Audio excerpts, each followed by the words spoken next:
bago niya kamtan ang kanyang marangal na katayuan at pinaliwanag sa kanila ni Jesus ang lahat na nasasaad sa kasulatan tungkol sa kanyang sarili. Simula sa mga aklat ni Moises hanggang sa sinulat ng mga propeta, malapit na sila sa nayong kanilang patutunguhan at si Jesus ay waring magpapatuloy pa ng lakad. Ngunit siya'y tinakapigil-pigil nila. Tumuloy na po kayo rito sa amin, anila, sapagkat palubog na ang araw at dumidilim na. Kaya't sumama nga siya sa kanila. Nang siya'y kasalo na nila sa hapag, dumampot siya ng tinapay at nagpasalamat sa Diyos. Saka pinaghati-hati ang binigay sa kanila. Nabuksan ang kanilang paningin at nakilala nila si Jesus. Subalit, ito'y biglang nawala. At nagwika sila. Kaya pala, gayon ang pakiramdam natin habang tayo'y kinakausap sa daan. At pinapaliwanag sa atin ang mga kasulatan. Noon din, tumindig sila at nagbalik sa Jerusalem. Naratnan nila nagkatipon ang 11 at ang ibang mga kasama nila na nag-usap paghati-hatian niya ang tinapay. Mga kapatid, ang mabuting balita ng ating Panginoon. Pinupuri ka namin, Panginoong Hesukristo. Magandang araw po muli sa inyong lahat. God is good, sobra-sobra. Sobra-sobra, God is good. Pakibati nyo naman po yung mga katabi nyo. Blessed Sunday. Blessed Sunday po sa inyong lahat. Mga kapatid, may tanong lang po ako sa inyo. Kapag ang cellphone nyo ay nalowbat, ano po ang gagawin ninyo? Diba? Maghahanap kayo agad ng charger? Meron po ba sa inyo kapag nalowbat? Kapag ang tao ang nalowbat, kapag ang tao ang na-depress, anong ginagawa natin? Minsan, pinapayuhan natin siya. Be positive, huwag kang masamang mag-isip. Minsan, sinasabihan pa natin yung mga nalulungkot. Huwag ka nga maarte. Minsan, kinukutsa pa natin. Ang hina mo naman. Minsan, pinagbabawalan pa natin yung iba. Huwag kang malungkot. Huwag kang iiyak. Sinasabi mo pa nga dun sa mga iba, smile ka naman. Pasalamat ka nga. Buhay ka pa eh. Kaya tuloy, imbis na ma-charge yung tao, lalo siyang nade-drain. Di po ba? Kapatid, tandaan niyo po ito. Ang taong depressed, hindi sermon ang kailangan. Hindi pressure, hindi paghuhusga ang kailangan. Ang kailangan ng taong malungkot ay presensya, pakikinig, at pagmamahal. Amen? At ito po ang ating nakita, narinig sa kwento sa ating ebanghelyo ngayong linggo. Meron pong dalawang alagad, naglalakad daw po palayo sa Jerusalem, papunta sila doon sa baryong tinatawag na Emmaus.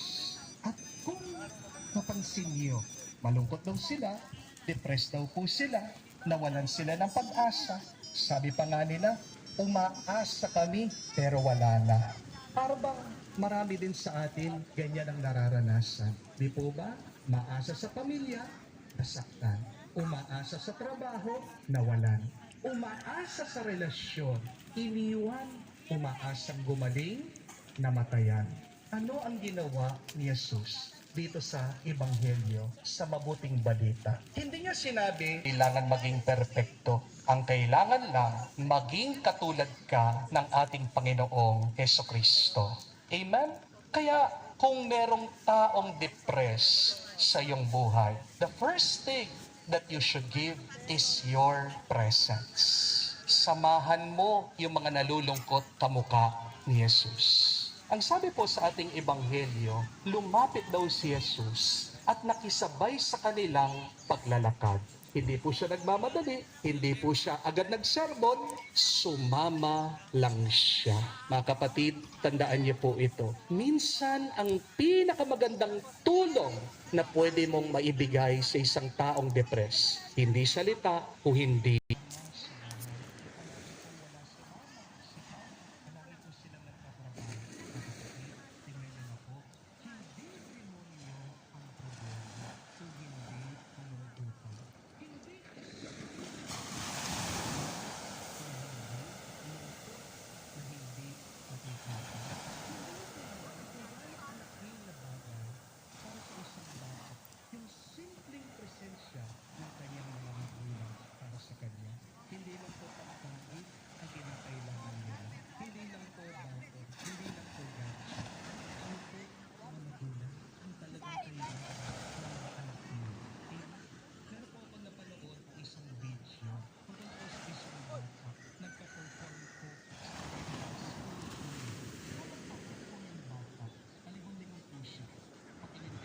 talaga ako. May nagmamahal sa akin. Hindi ako nag-iisa. At kapag naramdaman nila yan, bumabalik yung lakas nila. Nabubuhayan sila ng pag-asa. At kaya nilang harapin anuman ang pagsubok ng buhay na ito. Kaya nga po sa inyong mga magulang na nandito, hindi ko po sinasabi na tumigil na kayo sa inyong pagtatrabaho. Alam ko po, ginagawa niyo yung makakaya niyo para sa inyong mga anak. Hindi po ba? Pero sana naman, sa gitna ng inyong pagiging busy, huwag niyong kalimutan na maging present Alam mo yung para dugo sa ko mas kanila. lalong Dahil sa nagising-gising. totoo lang po, Lugar di pa ang ako mga anak namumurayan. niyo, at tandaan niyo po ito, presence is more powerful than presence. Mas mahalaga ang oras mo kesa sa anumang bagay na pwede mong maibili at maibigay sa iyong anak. Kaya, kung merong isang taong malungkot sa iyong tabi, anak mo man yan, kaibigan mo man yan, kapamilya, kamag-anak mo, katrabaho mo, huwag mo silang agad bigyan ng solusyon sa kanilang problema. Samahan mo lang sila. Iparamdam mo ang iyong pagmamahal sa kanila. Dahil minsan, ang simpleng presensya mo ang magiging dahilan bakit hindi siya susuko sa buhay. Amen? Pangalawa po, kung merong depressed na tao, pakinggan mo lang siya. Balikan niyo po ang mabuting balita. Tinanong ng ating Panginoong Hesukristo dun sa dalawang